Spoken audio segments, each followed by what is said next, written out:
Hey everybody. Yeah, sorry about the little thing there, and if it seems like it's tilting up a little bit, I'm going to check that in just a moment. Hold on for a sec.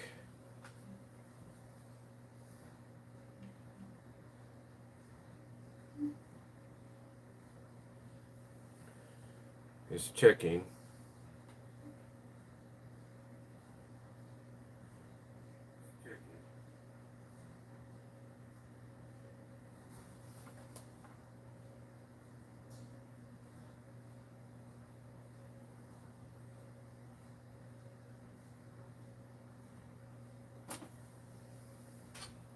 Alright, just making sure everything is working right so you guys can see me.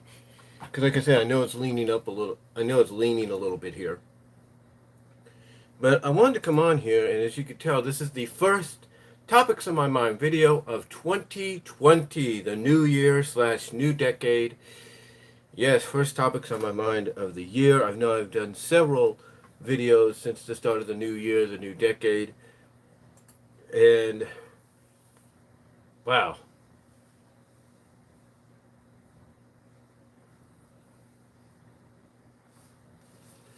Um,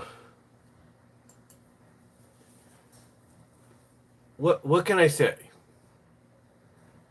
What can I say about this the past decade, the past year, if you will? Um, yeah, there we go. Just checking something. I guess it takes a while for the stream between mobile and laptop to really connect. But what can I say about last year, about last decade? And I do apologize if I get up and everything. I'm kind of currently drying my pillow right now. And it's getting darker, as you could tell, so I might be getting up to turn on some lights here and there. It's about 4:17 in the afternoon, Pacific time. And I was watching a little bit of the Bills and the Texans, and I'm checking up on them right now. And ooh, Texans are leading now, 19-16. Huh. Oh, kind of crazy. I guess they got a touchdown and a 2-point conversion or something. Yeah, no, wait a minute. Yeah, they got a 2-point conversion out of that. So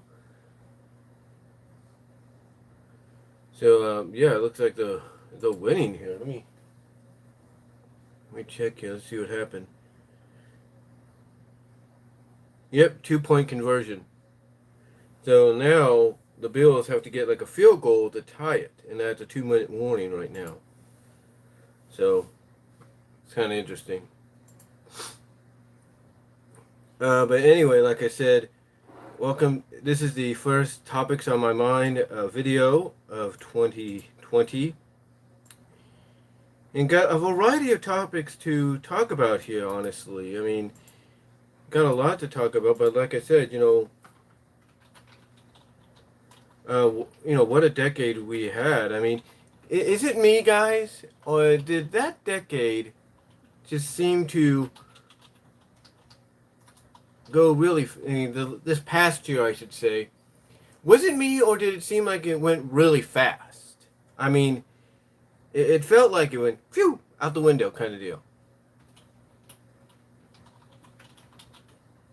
It felt like it was like here and then it was gone. I mean, I think one of the things a lot of people have talked about, and I'll probably mention it, one of the things people have talked about, I should say, is how underwhelming it felt. Like, yeah, the holidays came and everything, and they're still currently here as of, this weekend being the conclusion of it. But it's like, all of a sudden, it's like they came and then they win. It's like, what happened? Kind of deal. You know, it's like one of those kind of situations.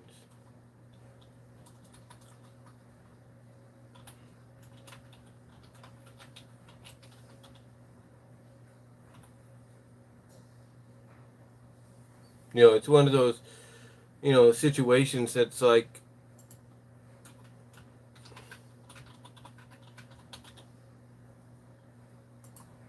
you know it came, but then all of a sudden it's just pew, out the window. And I say that because for me and my family, it felt like it was the first time, honestly, that we celebrated New Year's individually on our own. Like usually we'd find a way to all get together or somehow part of us get together and all that, but this year was like, it's like it was totally different. It was like, oh, okay, what do we have planned? What are we gonna do? And there were certain situations, I'll put it that way, certain situations that occurred that caused us not to be able to celebrate um, the new year the way we would want, the way we were hoping.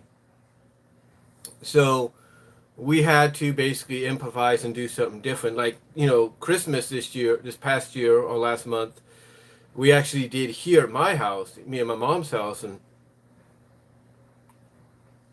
because of certain situations that occurred, and I'm not going to mention what they are. But yeah, it's just, something, saying a lot of things changed within that span to uh, basically, like I said, caused us to switch a lot of stuff up. And I'm going to, hold on for a sec, put on the game here just real quickly.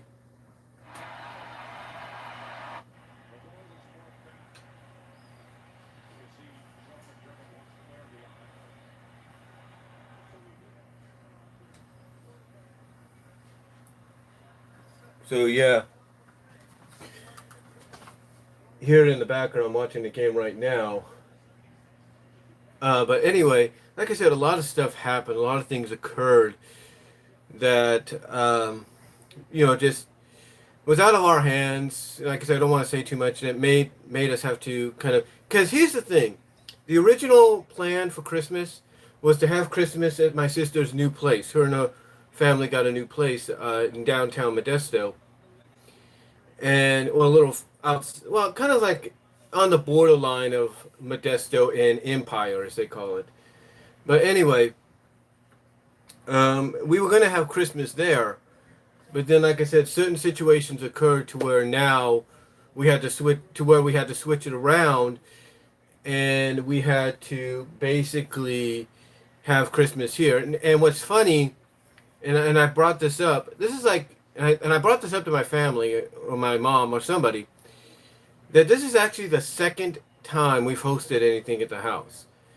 And the reason being, and I'm sure this is the same for a lot of people, when you live in a house and you're renting mostly, you're kind of reluctant at first. Like, you don't mind hosting anything if it comes down to it, but you're kind of reluctant at first because you don't really want anything to happen to the house, because you feel that if something happens to the house, and then let's say the property management or your landlord or your landlady comes in and they notice something is wrong, like some kind of a dent or whatever, that you're afraid it's going to come back on you, that they're going to blame you and they're going to charge you for that.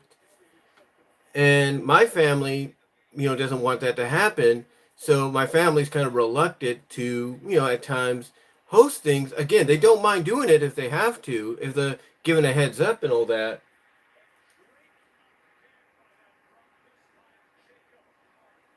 And another sack here.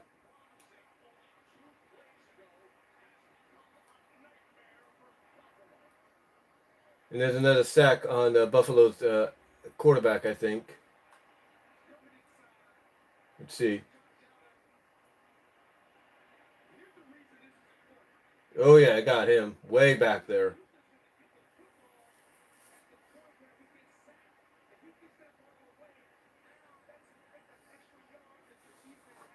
And now Houston's going to get the ball back, and they're going to run out the clock.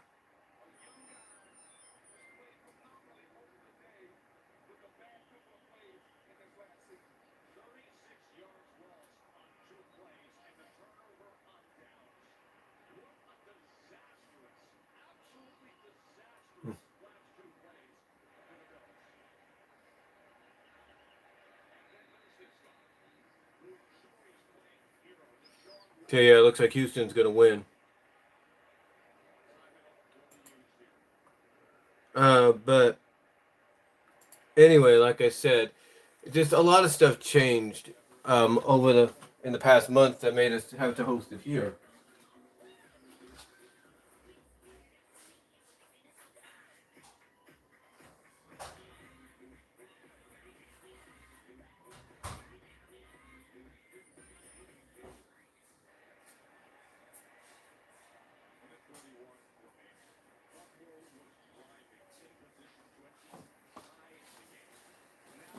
A little bit more fluffier and cleaner. There we go.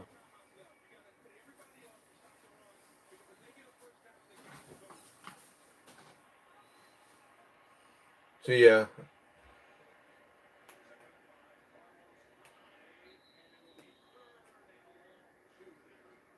So yeah, like I said, basically that's what caused us to host things here. But like I said, for a lot of people out there, when they're renting, they're kind of reluctant to host things. Again, not that they don't mind doing it, but especially if they're even given a heads up and such.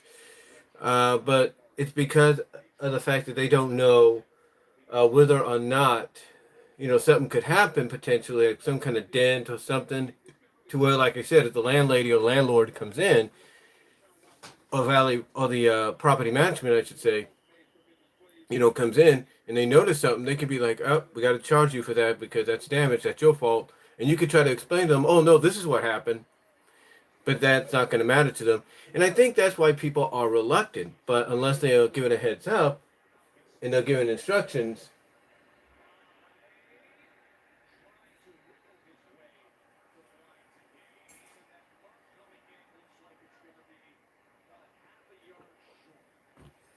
So yeah, basically we ended up not watching, but we ended up hosting the Christmas thing because of the Christmas get together, Christmas dinner, whatever. Because of situations, like I said, I'm not going to mention, that caused the location from my sister's new house in Modesto slash Empire, um, over here to our house in Newman. So yeah, a lot did change, and I'm sure my family. Well, I'll probably talk about that maybe. And thank you everybody for joining. Yeah, but like I said, basically that's what caused a lot of stuff to occur. And again, I'm watching a little bit of the game.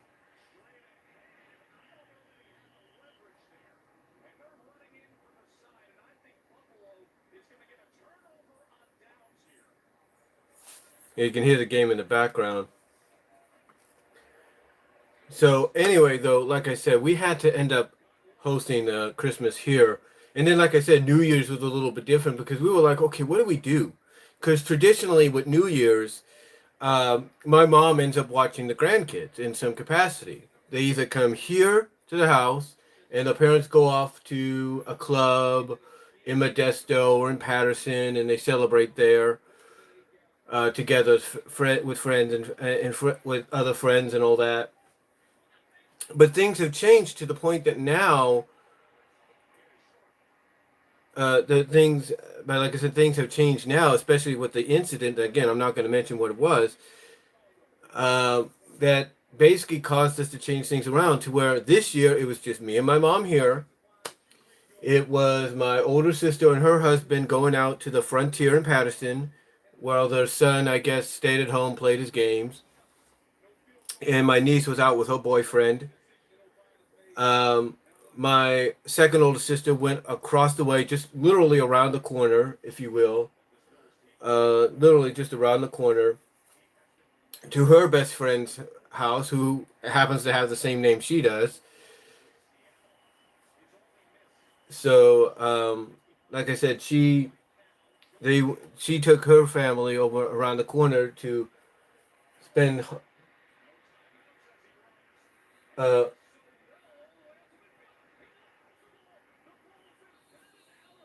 almost a fumble there. Almost a fumble there. But anyway, like I said, basically it was switched around to like this year, instead of like my saying my mom having the grandkids or us going to one of their houses, It was just me and my mom here, my older sister and husband at the frontier, the son at home playing his games, my niece with her boyfriend out partying, and then my second older sister just going with her family around the corner to their friend's house, her best friend's house, to spend New Year's with their family. And that's pretty much how it was. It was like you could definitely tell that there was change going on because you knew something was different. Things were different than usual. 2020, I don't know if that's going to change. Well, I think 2020 is definitely going to bring some change. What I mean by that, and I'll talk about this in the topic, is how the holidays are going to fall, literally this year. How they're going to fall.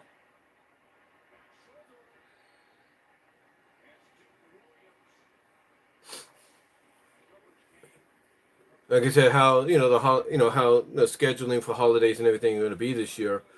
But yeah, it's like Christmas felt like it was here, and then it went, and then New Year's was here, then it went, and everybody, from what I've read on social media, from what I've read on social media, from what I've read on, like I said, from what I've read on social media and on the news, a lot of people felt, even though they were happy to go out and party, as you saw with Dick Clark's Rockin' Eve deal,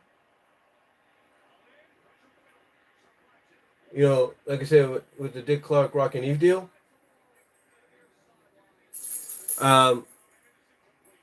even though people were happy to go out and party and celebrate the new year, it felt to a lot of people, I'm pretty sure maybe some of them even at those events, like for some of you that were in Times Square, some of you were at the Hollywood parties and all that,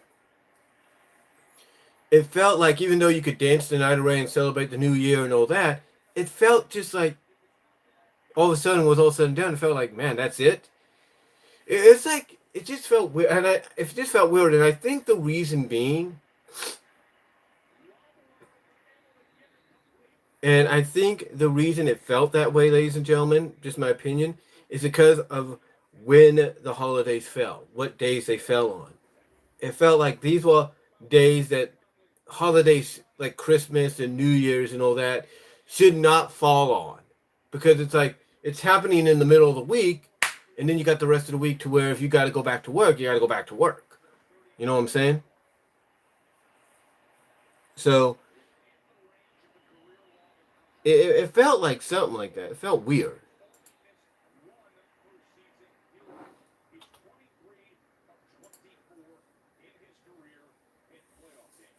It felt that way.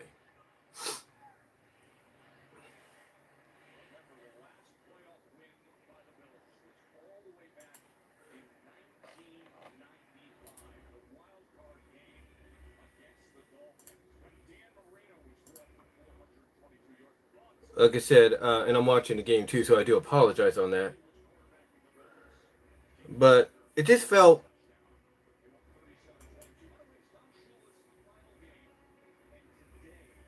like I said, it just felt kind of like weird. Weird in a sense for a lot of people. Like I said, I'm pretty sure for some of the people that were at those parties and all that, that were televised, not televised, that when it was all said and done, you were like, man, that's it. Because most people would have to go back to work, believe it or not, the next day, because a lot of jobs,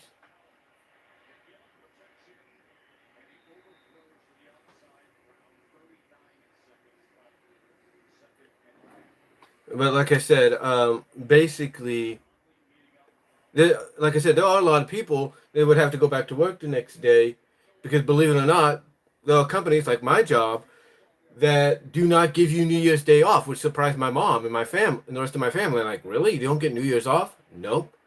Walmart does not give you New Year's off. They give you Christmas, but they don't give you Thanksgiving. They don't give you New Year's. They don't give you the 4th of July. None of that. Because Christmas basically is the be all end all of holidays.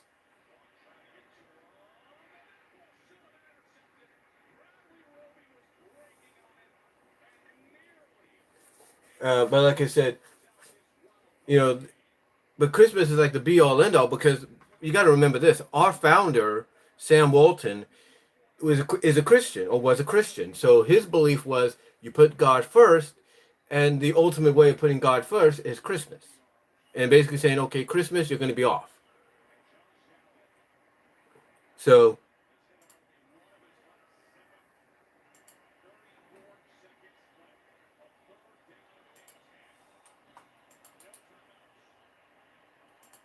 oops, didn't want to do that.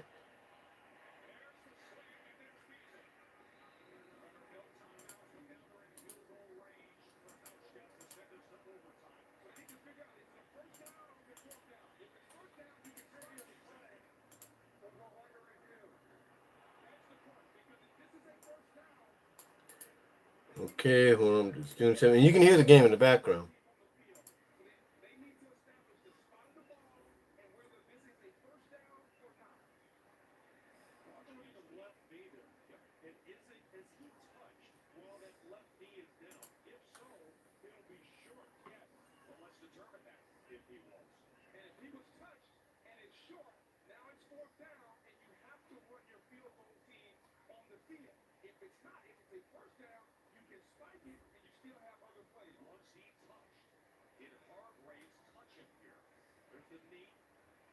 Let's see.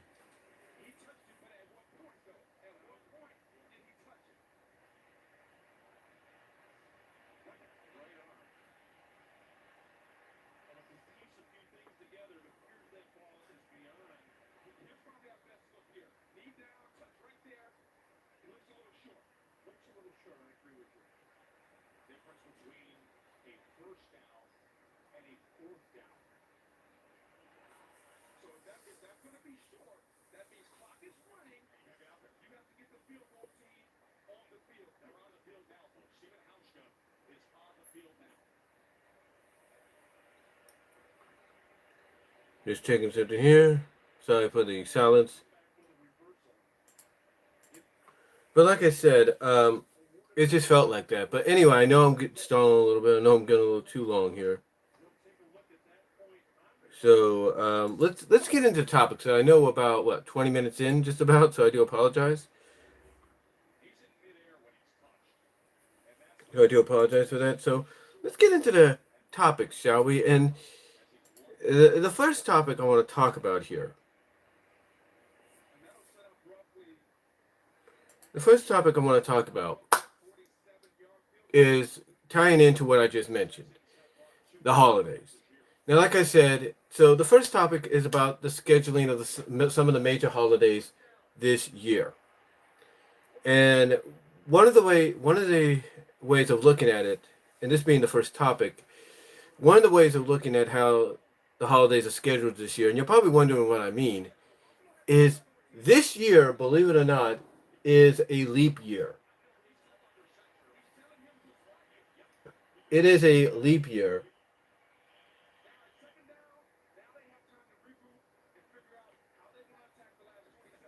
It is a leap year, if you will. And what that means basically is that additional day is added to the month of February. So instead of 28 days, you get 29 days. So that means a lot of days that would traditionally move just up a day because of the year move up 2 days. So what does that mean? Well, I'm going to look here on Facebook and I'll basically tell you what that means. If I can find it, because I know I saved it. Let's see. Let's see. Come on, come on, come on, come on. Where are you?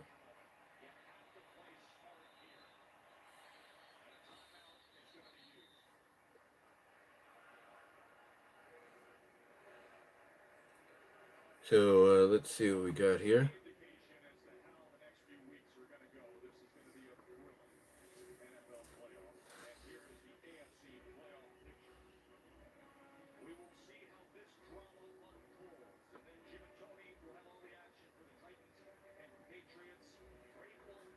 Okay, here it is. All right, so this year, because of the leap year, now the first holiday after New Year's, of course, which everybody recognizes, is Valentine's Day, and that's going to be on a Friday. Now, because of the leap year, here's how a lot of the days are going to be, and I'll let you know in a moment.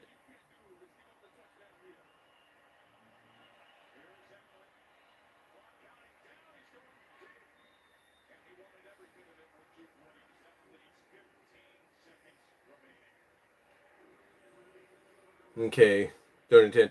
But anyway, like I was saying, basically, with the exception of Valentine's Day, ironically being on a Friday, which really is like, woo, if you know what I mean, for a lot of Valentine's Day couples, the weekend of woo. Other holidays, because of the leap year, are going to go like this. And again, I'll explain in a moment.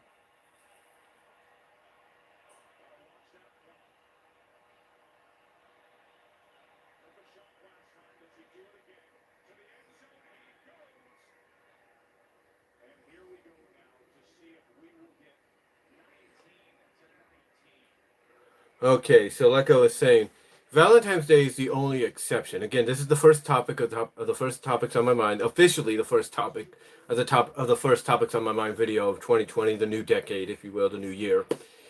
With the exception of Valentine's Day, and basically this is the scheduling of the holidays upcoming for the rest of the year. With the exception of Valentine's Day being on a Friday, ironically,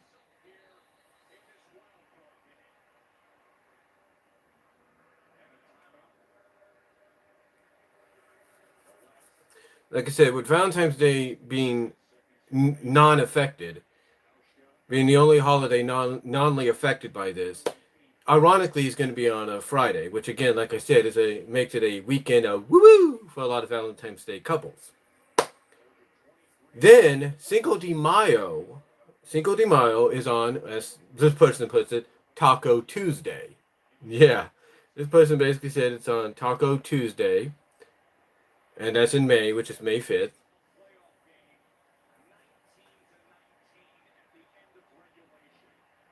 And hold on for a sec. Let's see if he hits this.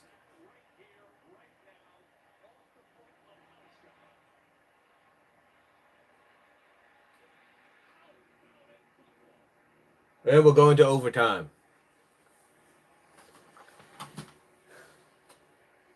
We are going to overtime, looks like. But anyway, like I said, Valentine's Day is on Friday. That's the only unaffected holiday before the leap year portion of this year commences or happens.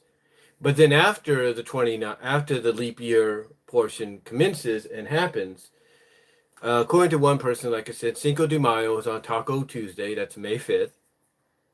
Basically saying that Cinco de Mayo is going to be on a Tuesday. And then here's what gets interesting. And this is where a lot of people have to be careful, especially if you like to party and all that, or you know people that like to party. 4th of July is on Saturday. 4th of July weekend, which means the 4th of July weekend starts on the 3rd, the day before. Halloween is on a Saturday. Now, here's what's interesting about this. Here's what's interesting. People have been wanting Halloween to be on the Saturday. Hold on for a second. Okay. But like I said, people have been petitioning, I should say, not petitioning, but petitioning for Halloween to be on the last Saturday of the month. It doesn't matter if it's not the 31st or it is. They've been wanting Halloween on a Saturday. Well, now this year they're going to get a chance to test that theory if Saturday is a good option, if the last Saturday of October is a good option to have Halloween. And a lot of people have Halloween on because a lot of people have been saying that the reason Halloween is done the way it is it kind of makes things safer for families and mostly for the kids. You put it on a Saturday or even a Friday, and what you're basically asking for is complete destruction. You are asking basically for uh, for mayhem to occur.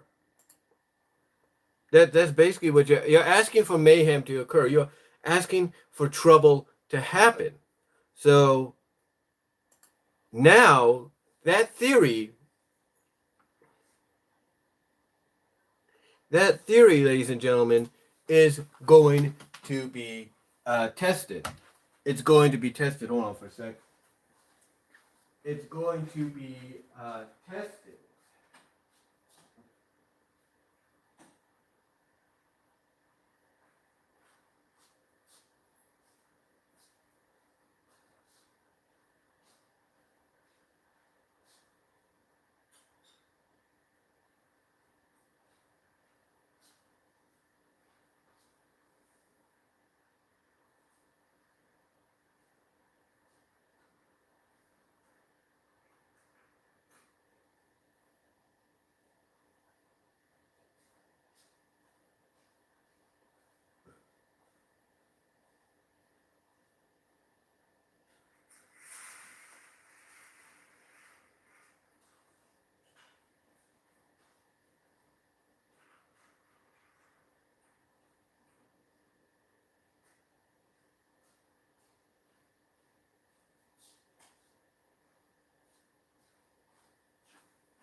Sorry about that. I was turning on some lights around here.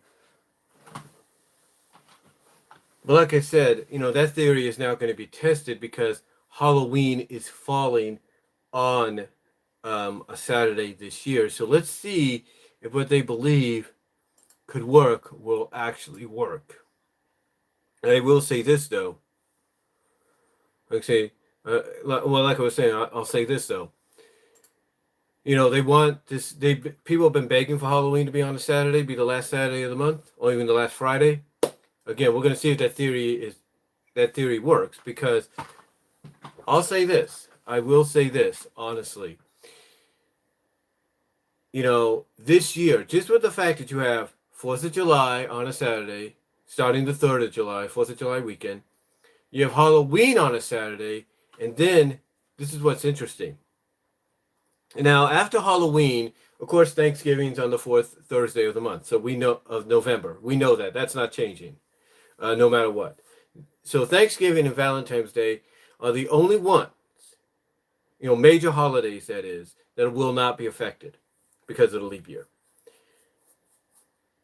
Now, though, after Thanksgiving, though, Christmas. Christmas is on a Friday this year. Yeah.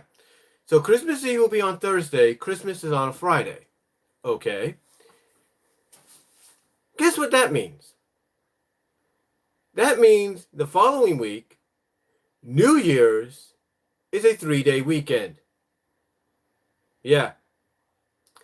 New Year's Eve is on Thursday, December 31st. New Year's is on the 1st of Friday. The 2nd of New Year's is on a Saturday. Sunday is the 3rd.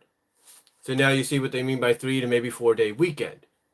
And if you think the partying's crazy now, you think maybe the partying at the New Year's Eve parties and all that, the Rockin' Eve parties by Dick Clark and all that get broadcast, you think those are crazy?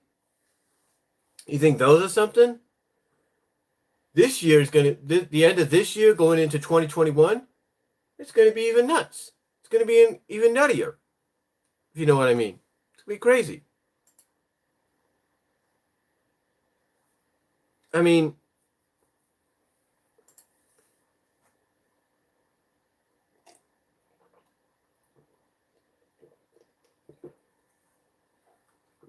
like I said, it's going to be even crazy. It's going to be even nuttier. And I will say this. Because of the fact that New Year's is going to be a 4 to 3 day weekend, or 3 to 4 day weekend, because of the fact that 4th of July is on a Saturday, Halloween's on a Saturday, and Valentine's Day, maybe not so much, but that too is on a weekend, guess what? That means a lot of police, sheriffs and police, are going to be out. You think they're taking a stand now? You think the police are taking a stand now when it comes to these holidays? You just wait till this year. You just wait until Valentine's Day hits. You just wait until 4th of July hits, Halloween hits, and then the New Year's hits. You just wait. You just wait for that, because think about it for a second, folks. Think about that for 1 second. If you think you or anybody else is going to be able to go out and party the way you've been wanting to, you still might be able to do that. But if you know that, this is going to be a weekend where the police force or the sheriffs and all that are going to be out stronger looking for DUIs, best suggestion, just stay at a hotel or stay at your friend's place and sleep off whatever you did.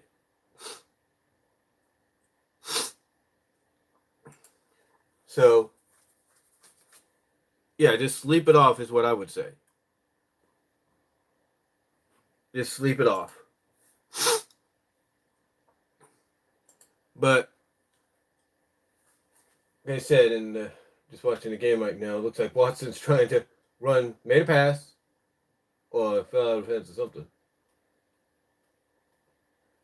But anyway, like I said,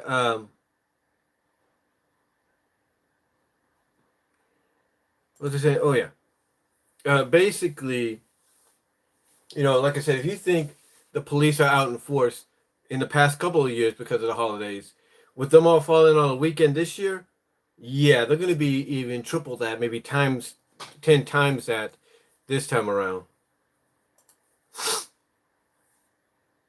So, yeah, it's again, it's definitely a change. I will say that. It's definitely a change.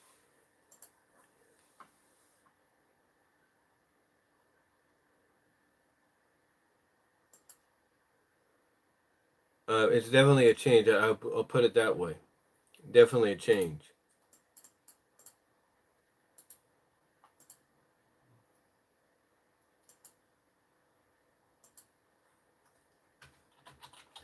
Change. And like I said, I know I sound like I'm rambling, so I do apologize. But like I said, again, the police, they're going to be out in droves this year.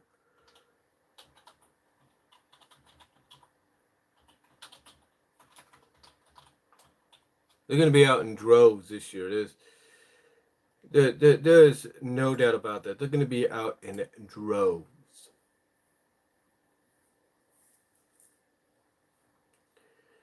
And that's no secret. It is no secret they will be. So I would definitely, like I said, be prepared for that. But yeah, the holidays this year are falling on um, on the weekend. Most of the major ones that you know of are falling on the weekend. They are falling on the weekend. So just that's gonna again, it's gonna be really interesting because, like I said, when you look at Halloween, a lot of people have been wanting Halloween to be on the last Saturday of October because they feel, oh, it's better. It's not in the middle of the week. Kids could go out and trick or treat as late as they want, and then sleep it off or something like that the next day or whatever. Yeah, but again, you got to look at the fact that Halloween on a weekend is basically the equivalent of 4th of July and the equivalent somewhat of New Year's. So you got to take that all into consideration. You got to take that all into consideration because if you don't take that into consideration, then what's the point of petitioning or arguing or debating and saying this is the best way or that's the best way? Why even put that into consideration if you know something's not going to work well in the end, or something's going to be the equivalent of what it was of what other holidays are? So I'm just saying. I'm just saying. I know some of you watching are thinking, well, we'll just have to wait and see. And you're right. You are right. We will have to wait and see. But it is one of the more crazier situations when you think it's one of the more unique, not crazier, but well, kind of crazier, but more unique situations there is, because of the fact that when you look at the way the leap year has scheduled things this year, has scheduled a lot of dates, especially like let's say you're planning a vacation and your vacation you want to do at this time, and you're like, oh man, now it's going to be because of this and all that. It's very unique. It's like a once in a while kind of deal. So, again, I know some of you are thinking we'll just have to wait and see. Well, guess what? I don't think we have to look too far or predict too much to realize that with the holidays, the major ones that is, falling on the weekends that they are, that you're going to have a lot of sheriffs, a lot of police out in droves this year. You are. You're going to have a lot of shit. You're going to have a lot of law enforcement out in droves. And I'll tell you this: Valentine's Day may not be as big as 4th of July or New Year's or even Halloween, but I guarantee you're going to get a taste. You're going to get a taste of that around that time frame. You might even get a taste of that, even sooner. If your team, your NFL team, hits and reaches the Super Bowl, you might get a taste of that a lot sooner. And, that's the truth. You might get a taste of that a lot sooner.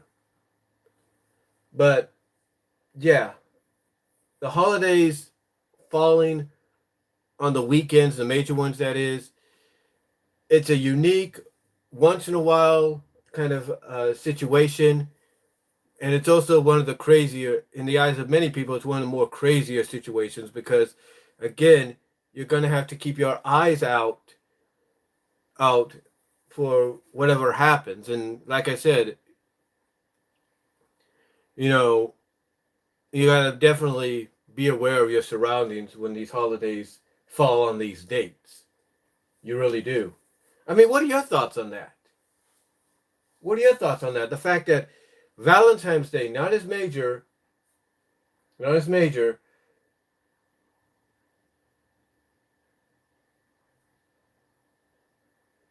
Oh, Buffalo got a first down. Okay. Josh Allen was running around and he's just like, phew, just threw the ball.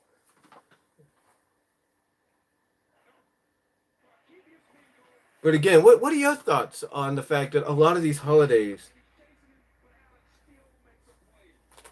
yeah, you're not the only one, Wild Hops, but anyway, but what are your thoughts on the fact that with Valentine's Day being like not as major as 4th of July and New Year's and Halloween, what are your thoughts on the fact that besides that being the exception and that not really being affected too much because of leap year, what are your thoughts on the fact that 4th of July and New Year's and Halloween are falling on the weekend? Do you see law enforcement doubling, tripling, or quadrupling a lot of their forces to be out in droves during those weekends? What are your thoughts on that? And do you think Halloween falling on a Saturday this year? Do you think that, this is just an opinion, do you think that is going to be a test for people that feel that Halloween should be on the last day of October or last Saturday of October?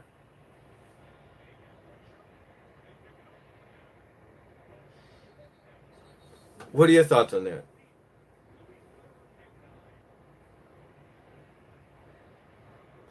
Well, we're going to see about that because, yeah, the weekend is going to be, those weekends are going to be a little nuts. But again, what are your thoughts? I don't know that. I mean, especially with Halloween being on a Saturday and people petitioning, arguing, debating that, oh, Halloween should be on the last Saturday of the month. Makes things easier. What are your thoughts on that? Do you think this could be a testing ground to prove either them right or wrong? What are your thoughts? I mean, to me, it's just, again, the fact that all these holidays are falling.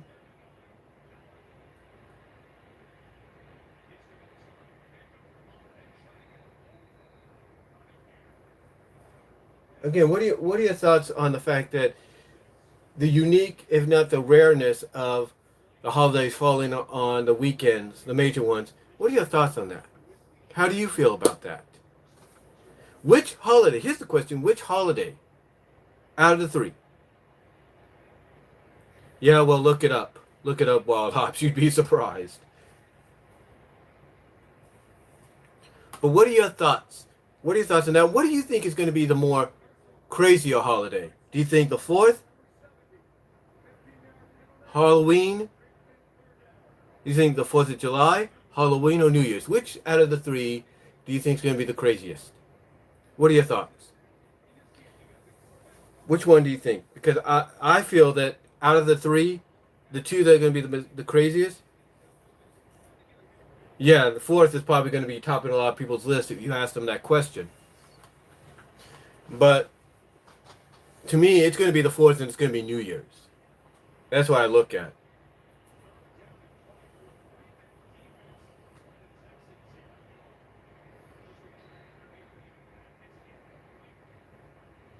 Ooh, 4th and 24.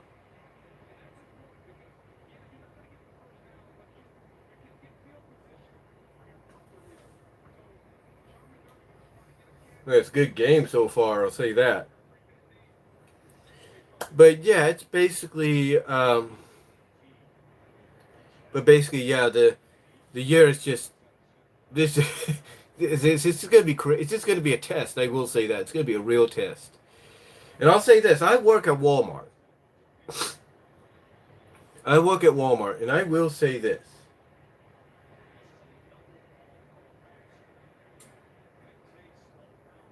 I'm gonna say this. I work at Walmart. I know I'm not the only one that works in retail, but those weekends when they show up are gonna be nuts. I mean, I thought last week and this past week were crazy, and they were. They had the moments. We had lines going out going around the corners. I had customers where two different customers had a combined total of $1,000. One customer, her and her family had 3 carts worth of groceries. Well, one lady had, I think, 1 cart, but a whole bunch of stuff. And then later on, there was a lady that said, "Oh, check the price on this. Check the price on this. This half off. This half off." Da, da, da, da, da, da, da. So yeah, it was crazy. But I've got a feeling that's nothing compared to what's going to happen because the holidays falling on the weekends.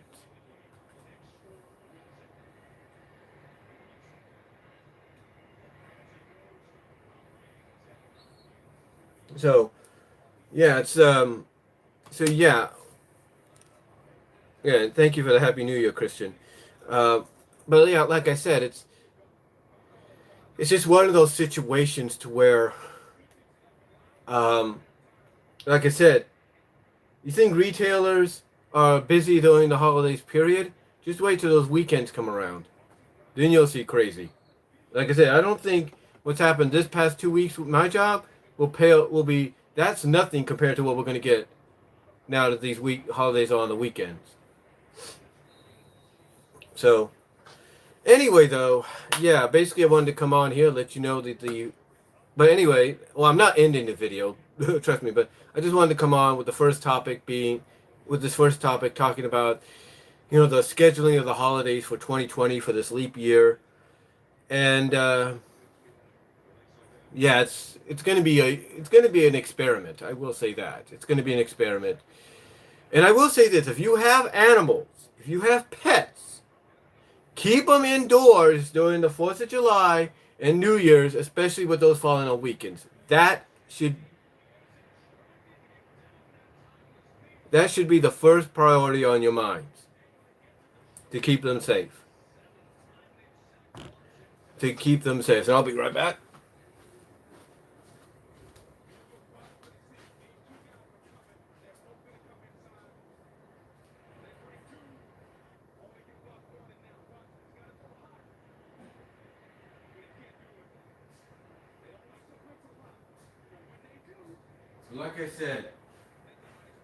Like I said, that should be your first major priority, is to keep them safe. All right. So, next topic. Next topic.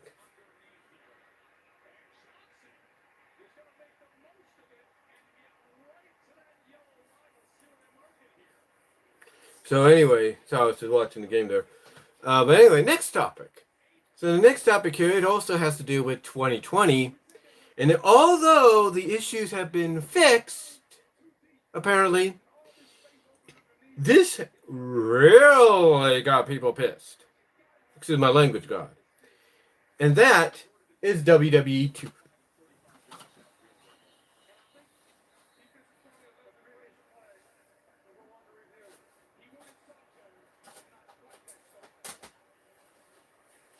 But yeah, like I said, like I said, the second topic here also has to do with 2020.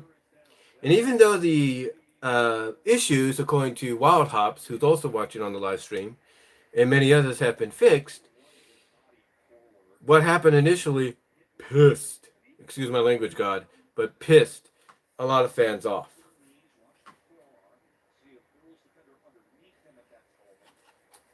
2K20, WWE 2K20, and I think even NBA 2K20 as well also crashed. Well, I can't say for NBA 2K20, but I'm pretty sure if this crashed, so did that one. And apparently, Wild Hops is telling me that the game crashed on them yesterday with a custom arena. Yeah, they got a lot to work on, apparently. So anyway, yeah, so I don't know. So apparently, I don't know exactly what occurred. All I know is that I look online. So I look online here on YouTube, So I look online here on YouTube, and apparently this game, it was no, it was yeah, it was YouTube. No, actually, it was Facebook and Twitter, and then YouTube. So the two top social media sites and YouTube, which also is social media, basically reported, and people did videos on this. Did videos on this? People discussed this and all that. 2K20 crashed on them in a major way. They would get, I think Wild Hops, you said things like blue screens and stuff like that. You know, it just was not working, and it all had to deal with the 20. It all had to do with the turning of the new year. So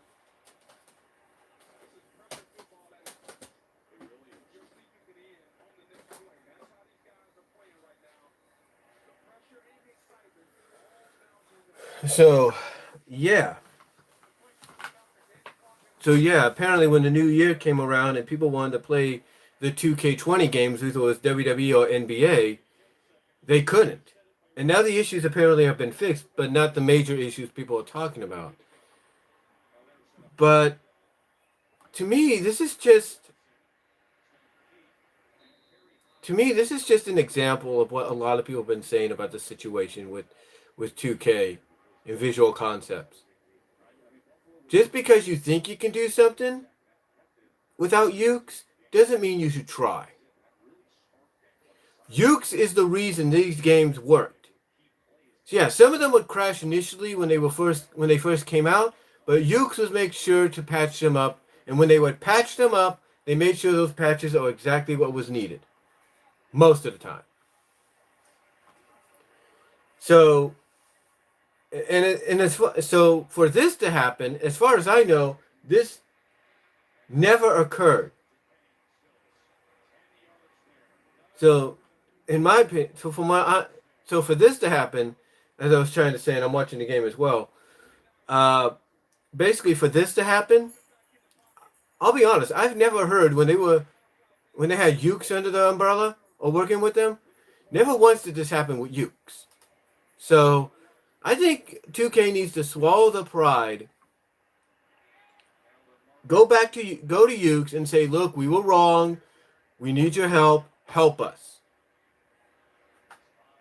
Now, initially, Ukes. Now, I have a feeling Ukes will be like, yeah, we'll help you, but we have conditions. And I think what those conditions will be is that 2K and Visual Concepts don't, have a say in what happens. So 2K could be like, okay, we'll help. So Ukes, I should say, could be, okay, we'll help you, but you let us make the final decisions. All you do is distribute the game. You publish the game. You don't touch it. You don't touch anything in the creation of it. So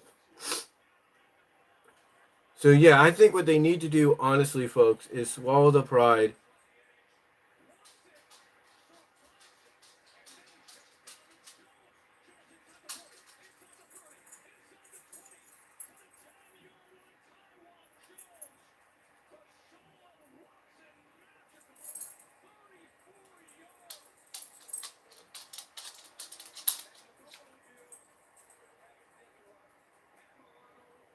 Ooh.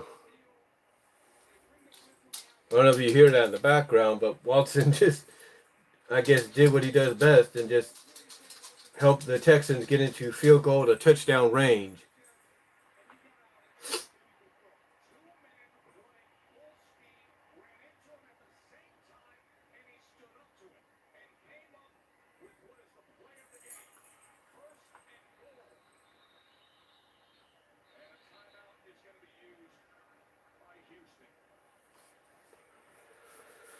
So, um, anyway, like I was saying, I think 2K needs to swallow the pride.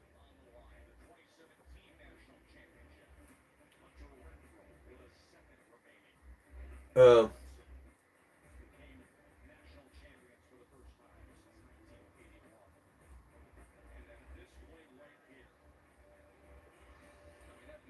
but like I was saying, Anyway, I think what 2K needs to do is go to Ukes. They need to swallow the pride. Ask them to come back. Ukes might have some terms and agreements, stipulations to say, yeah, we'll come back, but you need to let us take care of this. You just publish the stuff. You just distribute it and publish it. Let us handle the rest. So,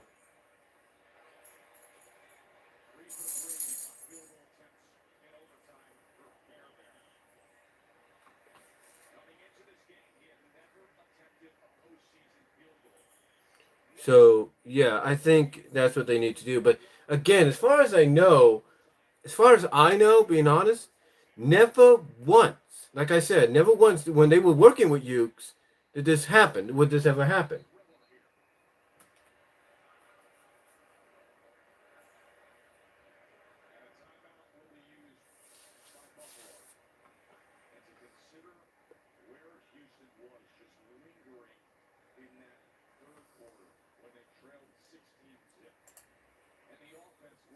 So again, and here's the thing. I'm gonna say it best. This is unexcusable. Everybody's used that word, but it is unexcusable.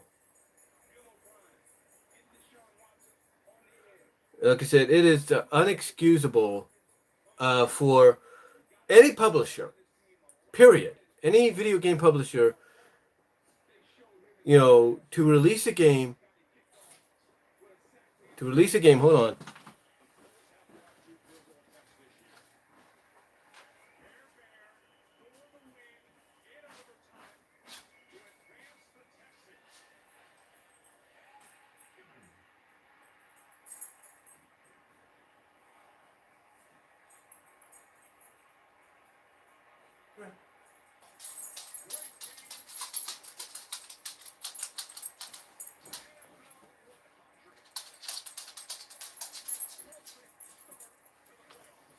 And Houston wins. So I was just checking on my dog there.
Anyway, though, guys, like I was saying, let me switch over to my PlayStation now so I don't get too distracted.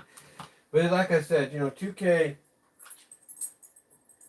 I think honestly what they need to do is just, swallow the pride and, just, to swallow the pride and, get Ukes to come back and let them fix what needs to be fixed and just do what they do best. And that's just distribute the game, publish the game, but don't have anything to do with it. In other words, don't be like, oh, well, we could do better. We got these people that could do just as good, if not better. No, you let the people that know what to do.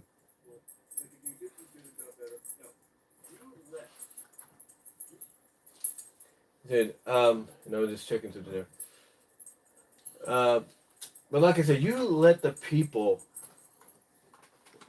that know what they're doing do their job and just stay out of it. Just publish the game, distribute the game. Don't think you could do something better. Just, you know, do your job as a publisher. That's it. And I think that's what they need to do. And that's my dog. She's just acting up right now. But anyway, you just do your thing. You just do your thing and leave it at that. That's all I could say. That's all I could say. Just Just leave it at that. Is what I'm saying. Just leave it at that. Because honestly, again, I'll repeat it. I'll say it again. Never once have I seen, and hello, David, hello, Patrick, but again,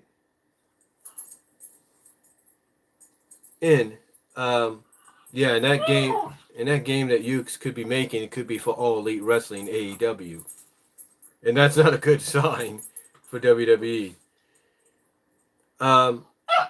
And that was my dog. She's just acting up right now. She's just going cuckoo. She senses something. I don't know what it is. But anyway, like I said, basically 2K just needs to either call up Ukes, have him come back to at least fix this situation, and then if not that, after this release, I'll put it this way, if they can at least make it decent, if they can at least make a decent situation, if they can make at least a decent patch up for this game to where it's playable, then I say go out and look for somebody different. Look for somebody new. And I say, my top choice, NetherRealms. Get NetherRealms, get them. Or do what James Rolfe, the Angry Video Game Nerd, said in his review of the wrestling games last year. Or last year, or a year or two ago. Get Capcom. Get Capcom on Namco or NetherRealms. Get one of them. Get one of them to, come in and help you with the game. Because, believe it or not, heck, even get freaking EA. Get EA. Look what they're doing with UFC. May not be the best, but look what they're doing. Get freaking EA, and I guarantee you this. EA, top of the list, this should be what they look at for future designers to help visual concepts. They should get, top of the list should be NetherRealms, Capcom, Namco, and possibly EA. You get one of those four, or to work with you, and I guarantee, you might see some improvement. You might see some improvement. That's just my opinion. You might see some improvement. But we'll have to wait and see. But those to me are the top ones they need to go with. Because, again, I know I sound like I'm repeating myself. I do apologize. But never once has the any of the other past WWE 2K games, never once have they ever, and I mean ever, crashed during the new year because of their titles. 2K19 never crashed. 18 never crashed. 17, 16, 15 never crashed. 20 does. Yeah, they may have crashed in the past due to other reasons, but never once did they crash because of the new year. Heck, when they were under THQ never crashed at times during the new year. So, what's the problem here? What's the deal here? I don't get it. I really, really don't get it. Hold on, guys. I'll be right back.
Okay, guys, I'm back. I had to let my dog out to go to the bathroom, so and now she's eating. Like that. But yeah, like I said, I think honestly, Ukes, not Ukes, but 2K needs to look into apologize. Look, no, not just getting Ukes to at least come back and help them with the patches. But I think what they need to do is look for other publishers, other developers. And to me, like I said, the top four, in my opinion, have to be NetherRealms, Capcom, who else? Oh yeah, like I said, NetherRealms, Capcom, you know, Namco, and EA. In my opinion, those are the top four. Now there is the other one that I think, who is it? Bandai. I think Bandai does fighting games. Let me see. Hold on for a sec.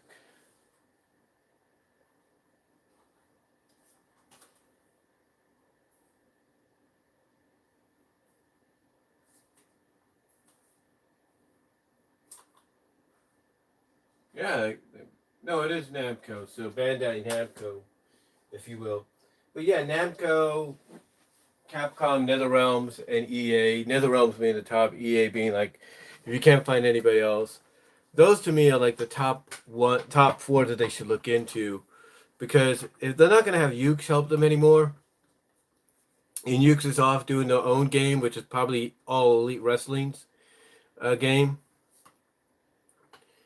then I think honestly they need to get a new developer in there to help Visual Concepts, because to me it'll be worth it in the end. Thank you, Lynn Farmer. But yeah, and apology too. Oh, but like I said, they need to get another developer. I mean, Warner Brothers, they work with NetherRealms. They distribute the game, that being Warner Brothers, but NetherRealms does, for example, the design and the concepts and all that. Capcom does both, Namco does both, EA does both. So working with one of them to me could be probably something that they would have to really look into. And I think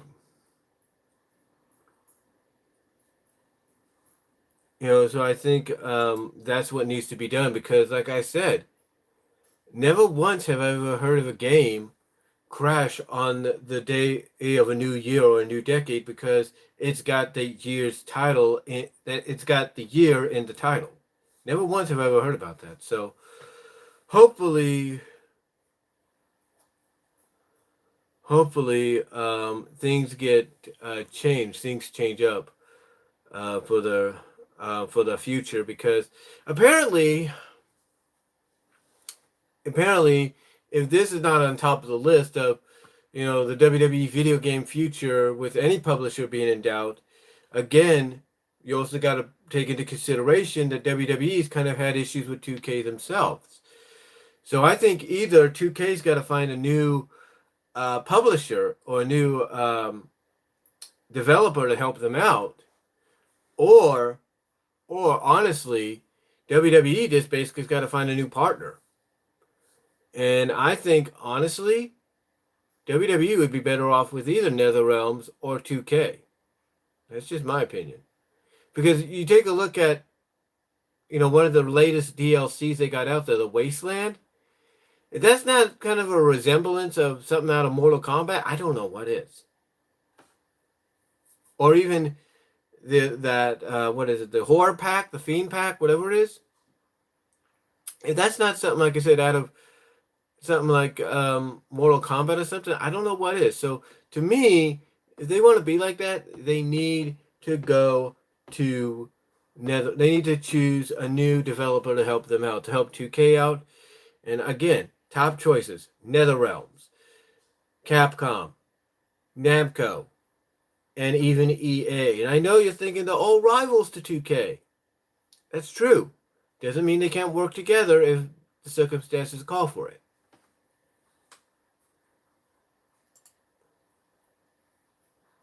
So,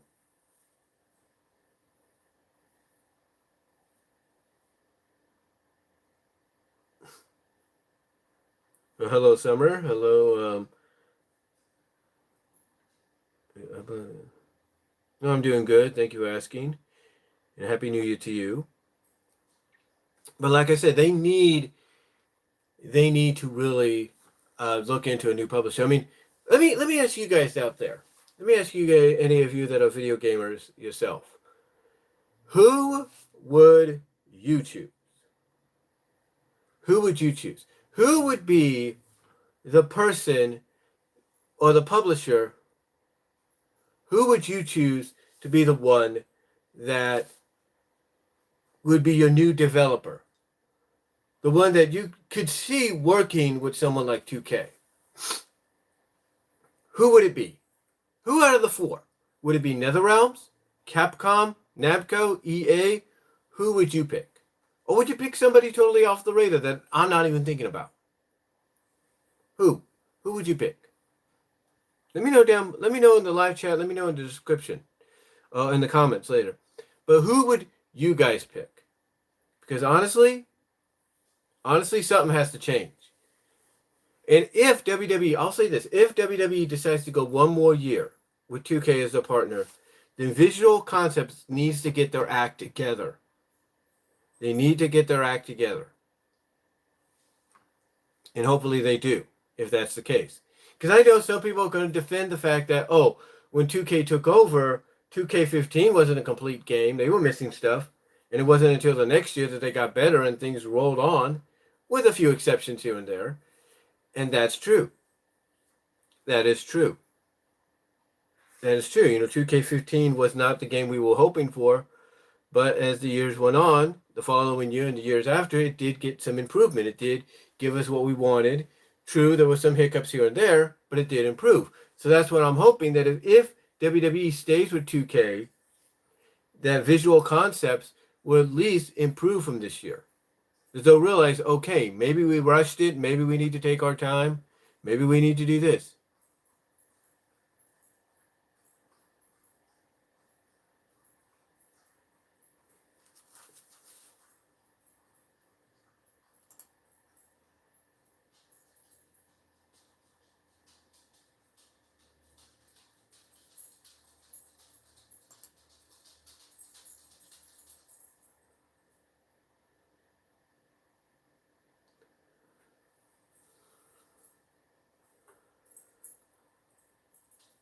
But anyway,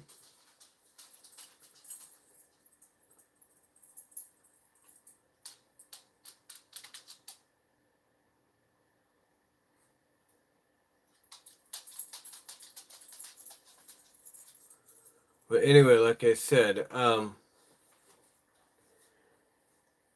yeah, I know this. But there's got to be someone. So again, I ask you, out of the four that I mentioned, who do you think should be the best one?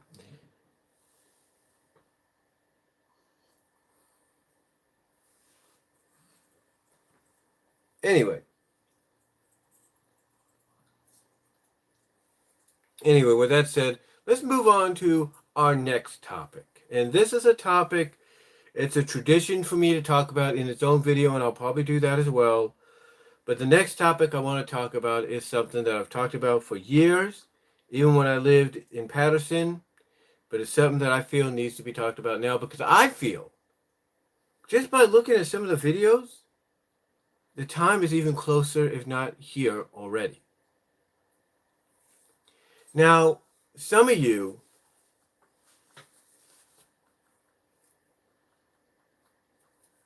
might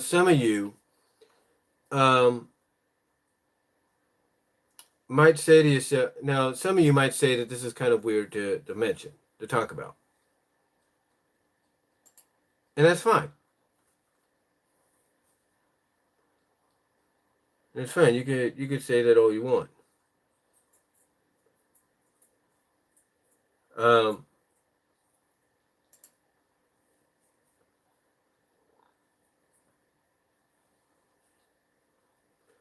Like I said, you could say that all you want.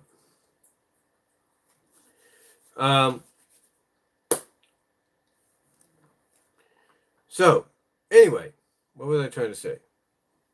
Oh yeah.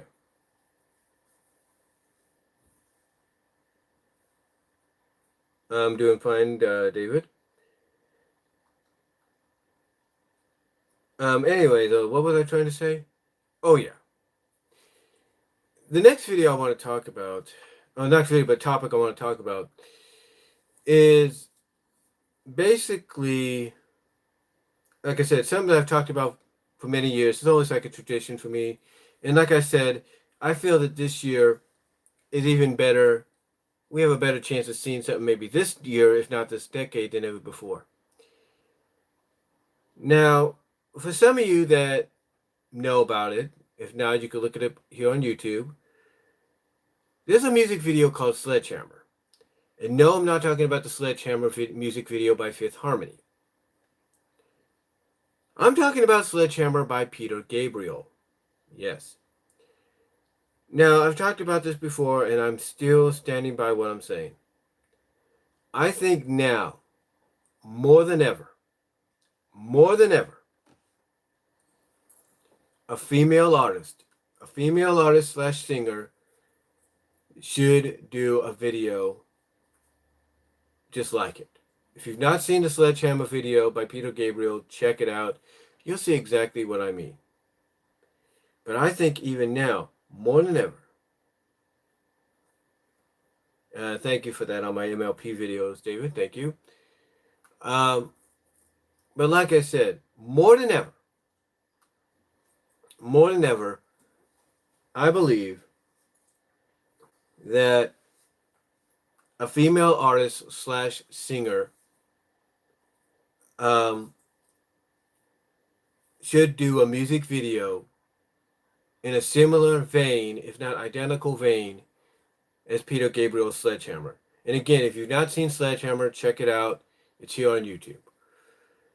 And the reason I say that is because now you have all this technology out there, all this technology that, for stop motion, claymation, CGI, you name it. And there's a lot of amateur artists, up and coming independent artists that are taking advantage of that themselves to create their own unique music videos, even doing their own 2D animations to, create official music videos for some of the singles, some of the songs that they have released. And in my opinion, now is a better time than ever before for this kind of stuff to happen. And again, we have seen artists throughout the years try it. In fact, what really got me knowing that this could potentially happen is country music star Elizabeth Cook. One day, and this was back, oh my God, I can't believe I'm going to say this, almost 20 years ago. Almost 20 years ago. This is about 19, 18, 17, actually I would say about 17 to 18 years ago. And I went to an RAC, which is Rent-A-Center. The Rent-A-Center is where, you can hear right there, I got my original computer. And I paid on it.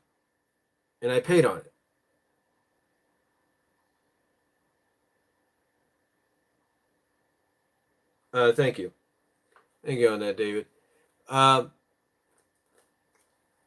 like I said, that's where I got my computer, and I paid on it. Somebody that used to help me out a lot financially and sort of was a caseworker for me at times, an independent social worker, she would call it the beast because it cost a lot, but I paid it off. Anyway, long story short, I got to know some of the people there. And they had some TVs. Now, this was at a time, this was way before, believe it or not, the HD TVs and the 4Ks we have now. This was at a time when they were going from traditional tube to kind of flat screen TV. And again, I'm not talking like the big movie screens. Although they were getting there, it wasn't HD yet. They were getting there, but we weren't there yet.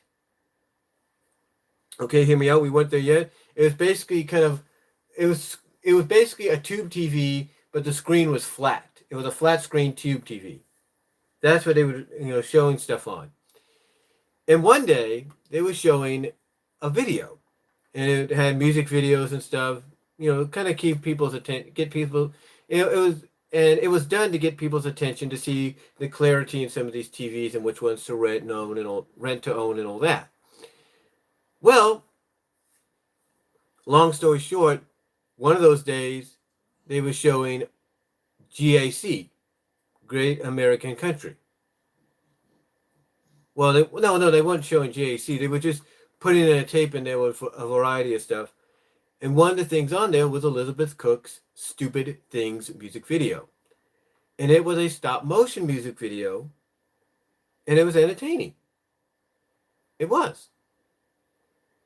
And there was a part in it that reminded me of Sledgehammer, where she bit into a piece of watermelon, to a slice of watermelon.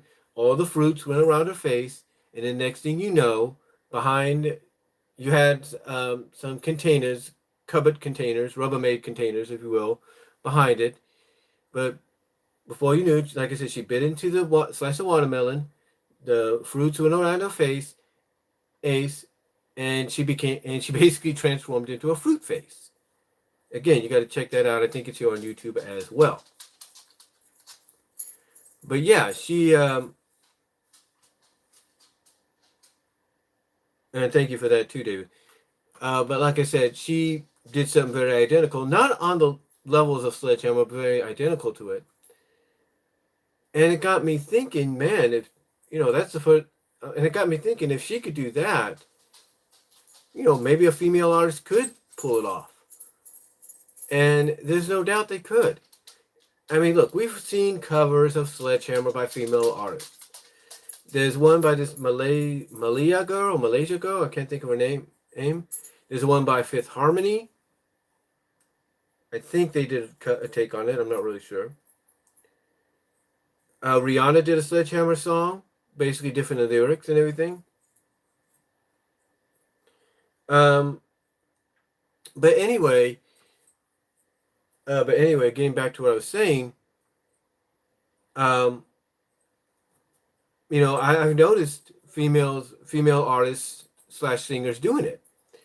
And I thought to myself, what if they were to do a remake of the song and the video itself? Like, not only do their own take on the song, but do a video identical, if not frame by frame identical to Peter Gabriel's.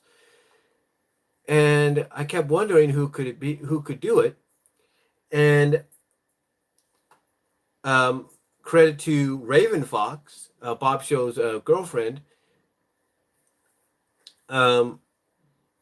Raven mentioned Pink in a response, because I asked Bob Show and her some questions one time during a package that I sent to them, and she said Pink, because she could see someone like Pink doing something like that, and I would agree. I also agree that I could see someone like Katy Perry. I could see someone like FK Twigs, because she's proven she can get a little weird and unusual. And some other artists as well. Andrea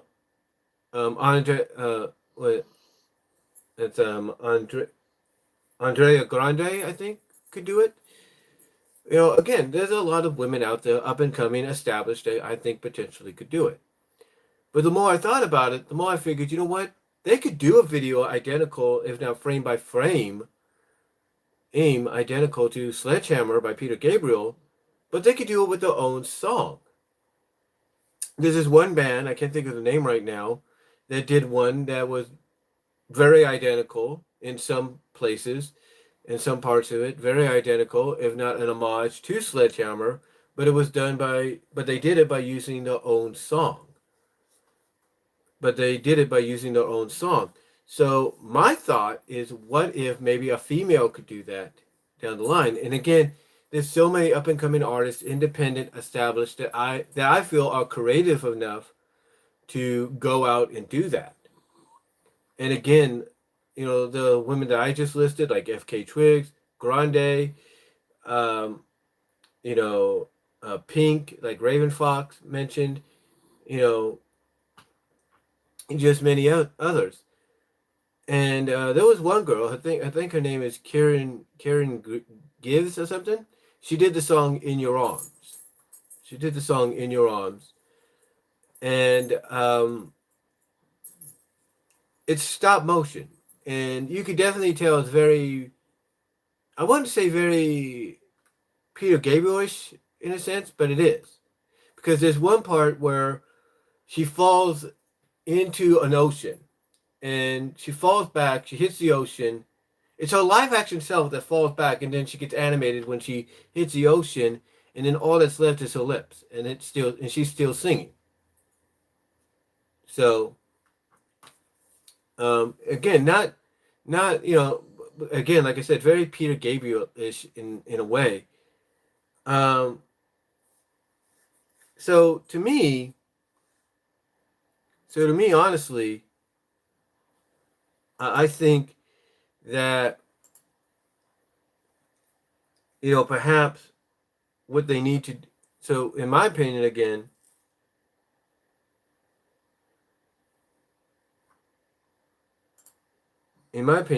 I think honestly we should not we, I was just reading something there, that's why I said that. But I think honestly there should be someone, an artist, a female artist, independent or up and coming singer, if you will, artist singer, like I said, that should give it a chance, take their own song and say, kind of think about it and go like, how can I do a video to this, and then think, hey, maybe I could do one identical to Peter Gabriel's Sledgehammer, but to my own song. And there are many songs out there that could really uh, um, benefit from a video like that because of the lyrics in the song. I mean, let me ask you guys, and I know it sounds strange, but let me ask you guys watching, how many of you, know of a female artist slash singer that you feel with their own song, ladies and gentlemen, could do a music video identical, frame by frame, with today's technology, stop motion, CGI, whatever, could do one identical to Peter Gabriel's Sledgehammer, but to their own song? What's artist who out there, female artist singer, do you think could be a good candidate? Because again, the ones I mentioned are good. The one that Raven Fox mentioned is good. But who else out there? Let me know down in the live chat. Let me know down in the comments who you think. Because again, like I said, with the technology we have today and the blending of computers with stop motion and claymation and animation and all that, period, the possibilities are endless. They are endless, in my opinion. And I think it should be done. I think it should happen. We'll just have to wait and see um, what 2020 and the rest of the decade has to offer. But I believe the time is here. I think we are in a decade where it's got to happen. I mean, the creativity that a lot of these women have, these female artists and singers have, is off the charts. And I know that one of them is potentially going to do something like that. I feel it. But let me know, though, which ones you believe could do something like that. Let me know down below. Comment if you like in the live chat. Let me know what artist comes to your mind that could do a music video identical to Sledgehammer by Peter Gabriel, but with their own song. Frame by frame, scene by scene, or at least in that capacity. Let me know in the live chat. Let me know in the comments below. All right. Next thing I want to talk about, next topic we're going to talk about here is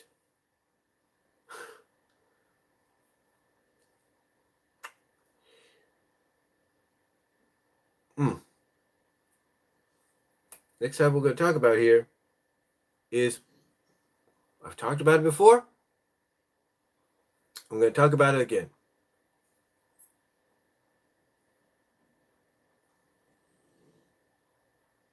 Pony life. That's right. In case you guys don't know, this year, in a few months, Pony Life is going to debut on Discovery Family.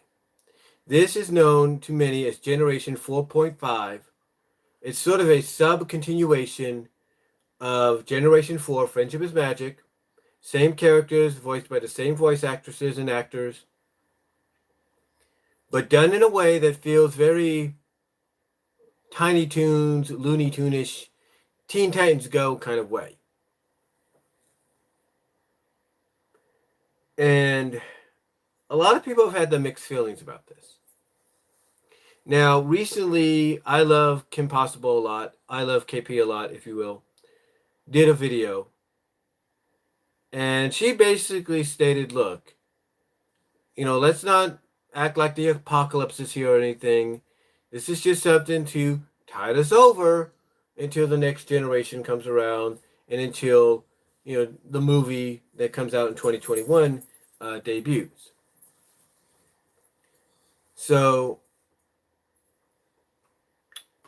basically, she did a video kind of explaining that. Now, basically, though, what is Pony Life going to be like? How is it going to be presented? Well, like I said, it feels like it's going to have Teen Titans Go / Animaniacs / Tiny Toons kind of vibe. Where it's quirky, funny, comedic, more cartoonish, Looney Tune, exaggeration kind of series.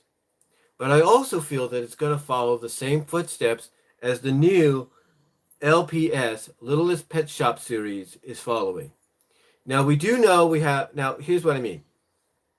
There are two versions of Littlest Pet Shop on Discovery Family. One is the one that came out when Friendship is Magic came out. Around that time frame, if not a bit later. So that's still there. And that's still very popular. Now, with that said, alongside it, you have this new revamped, rebooted version of Littlest Pet Shop that, unlike its predecessor,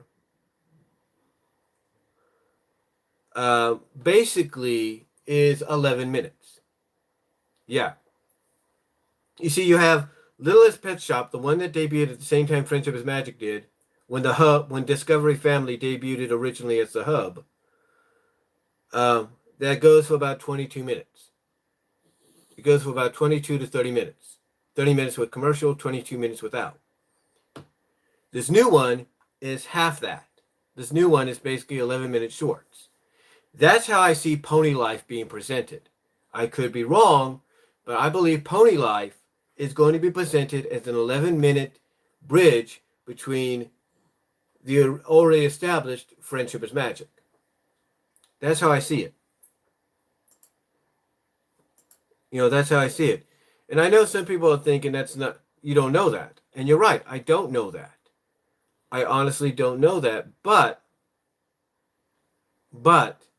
the way it's being presented, the way it looks, basically by the looks of its design, the way it's being presented, it's only obvious, to me, it's obvious that that's going to be a direction they go with. Because you can do a lot in 11 minutes, believe it or not. You can. You can do a lot in 11 minutes. And to me, Pony Life is going to be just like the newest Littlest Pet Shop. It's going to be a series that airs in between Friendship is Magic and any other show that precedes or comes after it. Whether it's another Friendship is Magic episode, or it's Littlest Pet Shop, or it's a show off Netflix or whatever. It's going to be one of those shows that's kind of like a bridging gap. So that's what I feel. That's how I feel it's going to be presented. Could I be wrong about it? Yeah. But I think Pony Life is essentially going to be like that. I think it's going to be basically a series that's aired in between Friendship is Magic, already established Friendship is Magic episodes, and any other series that precedes it. Again, take a look at the newest Littlest Pet Shop for a good example of that. But that's how I feel it's going to be presented. How it's going to look, how the characters are going to be acting and all that, I think the characters are going to act identical to what they were before. They might have a little bit more quirkiness, if you will, a little more zaniness to them. Um, and I'd be willing to accept that. I mean, heck, if they could, you know, add that to the personalities to the main seven, that'd be great. Main eight, I should say, that'd be great. I mean, one thing I've always thought about, the one trope I felt that this Friendship is Magic always should have had, or at least should have done once in a while. Because if you could have freaking Pinky fall apart after being excited at the fact that she kept a secret in the episode the one where Pinkie Pie knows, then I think what they should have also had is known as the lustful melt gag, basically where the character melts into a puddle of goo at the sight of someone more beautiful or handsome. Like, how many times has Rarity, like, what is it? Simple Ways? He had opportunity there, right? So to me, I think Pony Life, if you're gonna have the characters be more quirky, zany at times, add that to the personalities. I think the lustful milk gag should be a gag that you add into it, to where you could have Rarity see a handsome stallion or something like that, and literally you can have a melted puddle of marshmallow, as they would say, as a result. So, again, though, that's just my opinion, but I think that's something like a trope they should add to Pony Life. It was going to be presented in the way that a lot of people are saying it's going to be. But what do you guys think? Do you think I'm right about that?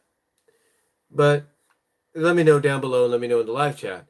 But overall, though, I think, honestly, Pony Life, the way it's going to be presented, and again, just my opinion, is it's going to be presented in a way that is very identical to what you see the newest Littlest Pet Shop series as. And that's just an 11-minute episodes that are aired in between the already established Friendship is Magic series. That's what I see. I see them as being side episodes, side stories that air in between one episode of Friendship is Magic and another, or one episode of Friendship is Magic and another series that comes after it. So that's how I view Pony Life being presented. Again, am I wrong? Could I be wrong? Probably. But let me know what you guys think. What do you think about that? Do you think they'll be presented similar to what we see the newest Littlest Pet Shop being presented as? Or do you think they'll get a full-length 22-minute series? Let me know down below. Oh, in the comments, let me know in the live chat as we speak. And speaking of this, and now to close out, we got one more topic to talk about. And that, ladies and gentlemen,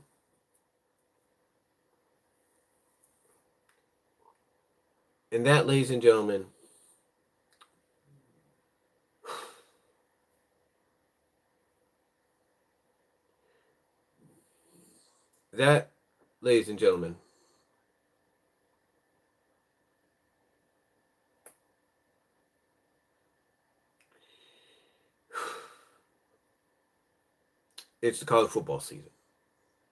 Mostly, and I talked about this before, the bowl seasons. Let me explain. You see, this year, as of today and yesterday, and even the day after, which I'll accept, it seems that the 41 plus bowl games that the college football season has, I think they've overstayed their welcome. I really do. Now, I'm not saying that the bowl games should go away. What I'm talking about mainly is the scheduling. I've talked about this before. I'll talk about it again. I think, honestly, the NCAA needs to fix this. They need to fix this in a sense that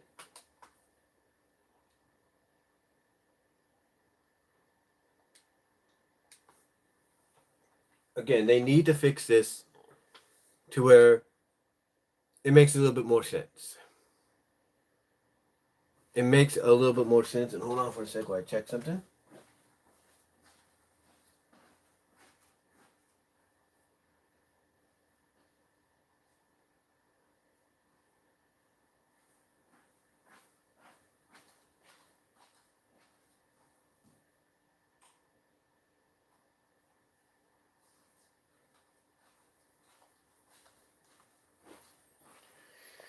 Just checking something there, guys. But like I said, the NCAA, they need to fix this scheduling. Now, look, I'll give the exception of the second being, you know, being how do I put this? I'll give the fact that the second, is the exception of okay, we have a lot of bowl games, so we need an additional day to finish them off. I'll give them that. I'll give them that. I'll give them that, ladies and gentlemen. But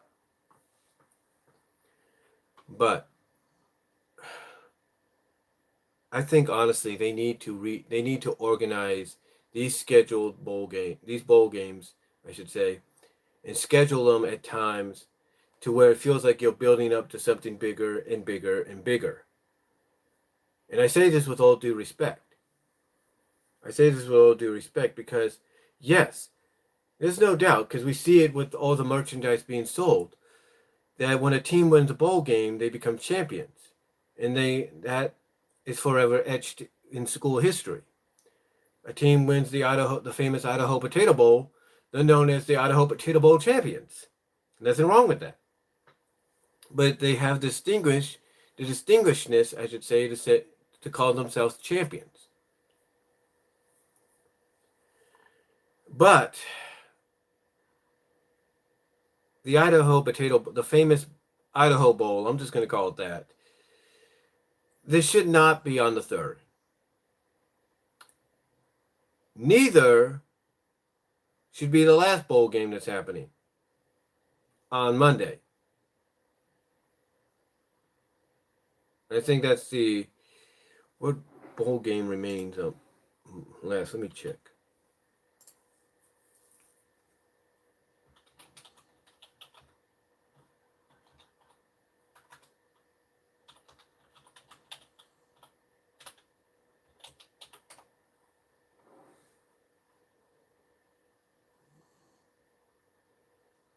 Let me check here.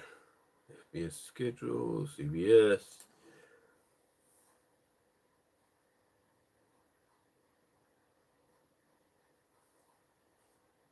Oh, the Lending Tree Bowl.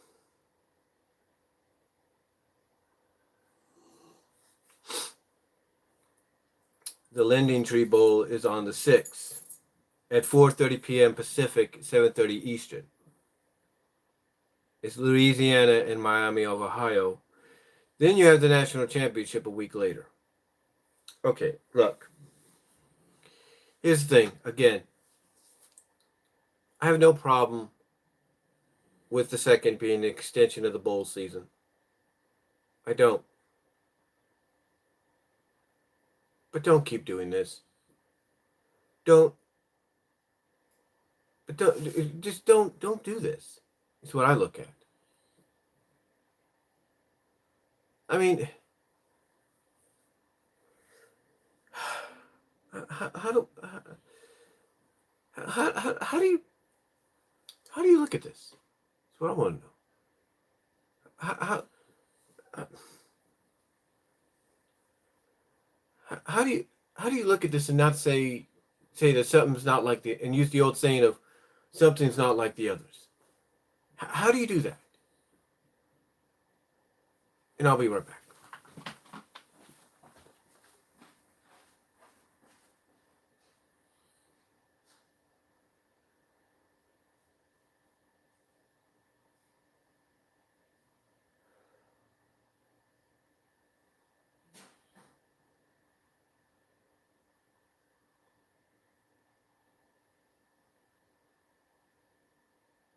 Transmission line when this old worn down hook snapped in the wind.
All right, guys. Sorry about that. I was finishing up on the on my second traditional holiday DVDs and movie specials. My second annual is what I'm saying. Well, my traditional, I should say, my yearly traditional annual holiday movies slash specials DVD. This is disc two, and this is the and what this has is a couple of things on it. It has Magical Celebration, which aired on Thanksgiving, the Christmas Parade, and New Year's Rockin' Eve, at least a major portion of it, even though it was aired in three parts, which is kind of crazy. Um, so that's pretty much in there, and I'll probably do the other part maybe tomorrow, which is only about an hour or so. Um, anyway, though, what was I saying? Oh, yeah. They need to, the NCAA needs to really evaluate how they schedule stuff because basically it's just, if you need, to me, the bowl season needs to be done in a way where you're building up to something big, to a big situation, a big scenario.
Yeah, right here is the second this year of my traditional holiday DVD, Blu-ray, DVD of specials and movies. Mostly it's the two Disney ones and Rocky New Year's. But anyway, like I said, the FBS, they, how do I put this? Not the FBS, but the NCAA needs to really, or reorganize, get the priorities straight when it comes to scheduling bowl games because I remember being younger, how, they would basically build up and build up and build up and build up and build up and build up to the bigger bowl games. Like the small ones would be, you know, before Christmas, days before Christmas, on Christmas at times, to, being afterwards. And then the the closer you got to New Year's, the bigger and more important the bowl games were. And then you get to, like I said, New Year's itself, and even afterwards, if you have to, like I said, with the exception of being the second, or in this case, a week or so later, with the national championship, basically it made the bowl season, the college bowl season, feel more special, more significant. And to me, I'm pretty sure there are a lot of teams out there that feel the same way. That it made it feel that going to a bowl game and having it scheduled when it was made it feel special for them. So,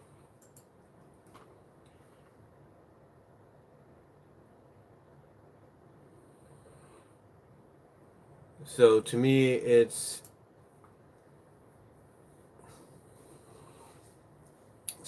one of those situations to where I think they need to go back to that. They need to go back to their roots, and they need to be like, you know what, we did this, we did it this way. We tried it this way for several years, a decade or so. It's not working. Let's go back to what made it special. Go back to what made it feel important. Because I'm not, again, I have nothing against the Lending Tree Bowl. Don't get me wrong. Louisiana and Miami of Ohio, I think that's the teams. Yeah. Louisiana and Miami of Ohio, I have nothing against them being there. They've earned it. Don't get me wrong about that.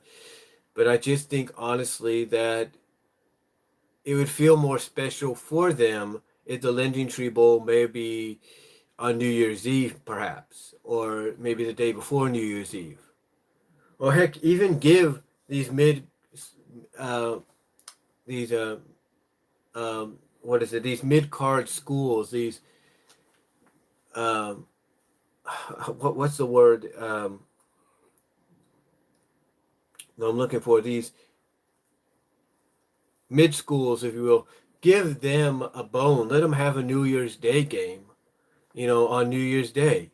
Have the Lending Tree Bowl on New Year's Day. Say, yeah, you don't see these teams that much, but we're going to give them all the exposure they want on New Year's Day. Do it that way. At least you're giving them something you're throwing them a bone and you're giving them the exposure they need.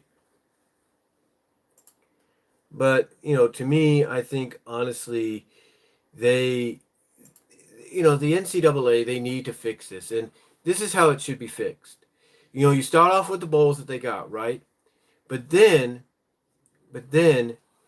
because let's say Monday is part of a holiday, because the Monday before Christmas is always when the holiday vacations, I should say, start for a lot of people. So I think what they need to do is on the Monday that follows the Saturday or the Friday that they start the college bowl season, instead of having one bowl game, that's where they should put bowl games like, let's say, the Idaho Potato Bowl, the Armed Forces Bowl, and the Lending Tree Bowl, right next to, the Bad Boy Moore's Gasparilla Bowl, or whatever it's called, the Gasparilla Bowl, or the Bad Boy Bowl, I'll put it that way. Put it right next to that, and it wouldn't hurt it. You could even do it on Christmas Eve. Do it with the Hawaii Bowl. Put the games before that, and it wouldn't hurt them. Or even the day after, put them alongside the Independence Bowl and the Quick Lane Bowl, and again, it would not hurt them. The point that I'm getting at, folks, is basically these. If you could just change it around to that, and not depend on an additional bowl game to get people ready and hyped up for the national championship, guess what you do for the national championship? You make it even more special because you don't have any bowl games to interfere in between. You give people a break from bowl mania, and then you get to that national championship, and it's like, okay, here it is. Because honestly, you think they're going to do the bowl mania logo when they get to the Lending Tree Bowl? Maybe, but not really, because the 6, everything goes back to normal.